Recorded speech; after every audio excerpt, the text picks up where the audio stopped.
Halo Pak Rahmat, Halo Bu Dwi. terima kasih sudah meluangkan waktu. Hari ini saya ingin membagikan ringkasan dari sebuah artikel yang diterbitkan oleh Surat Kabar Pikiran Rakyat.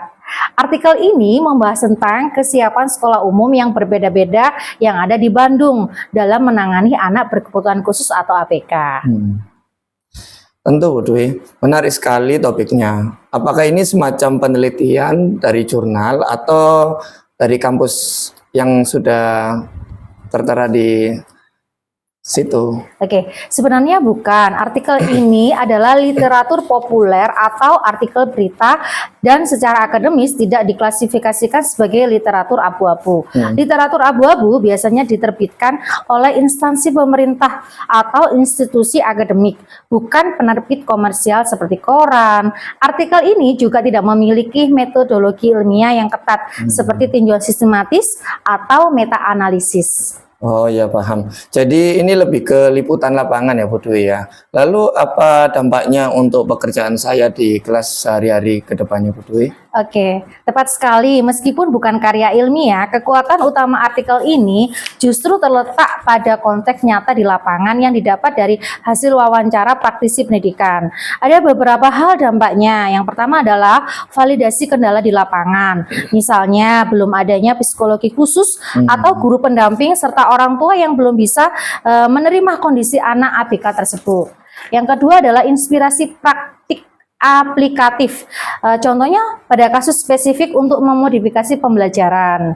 Yang ketiga adalah mendorong empati, memahami realitas didapat mendorong Bapak untuk lebih proaktif dan empatik dalam merancang lingkungan belajar yang inklusif.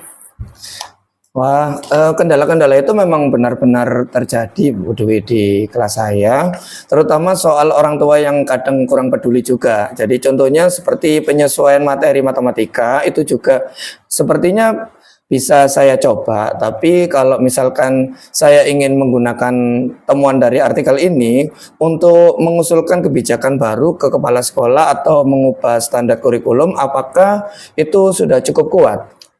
Itu pertanyaan sangat bagus sekali. Sayangnya untuk konteks tersebut tingkat keyakinan penggunaan dokumen ini sangat rendah. Alasannya adalah sifat anekdotal, hanya berfokus pada opini, temuan observasional dan contoh spesifik saat ini, bukan agregat data, statistik atau komprehensif.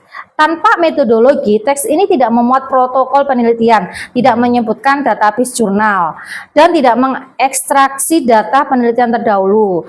Untuk merumuskan kebijakan pendidikan formal atau praktek pengajaran berbasis bukti empiris, disarankan mencari laporan resmi dari Kementerian Pendidikan. Oh, jadi berarti artikel ini itu cocoknya untuk wawasan pribadi saya ya Bu Dwi ya, dan untuk penyesuaian cara mengajar saya ketika di kelas nanti, bukan untuk dasar pembuatan artikel atau aturan yang resmi ya. Iya, tepat sekali Pak Rahmat.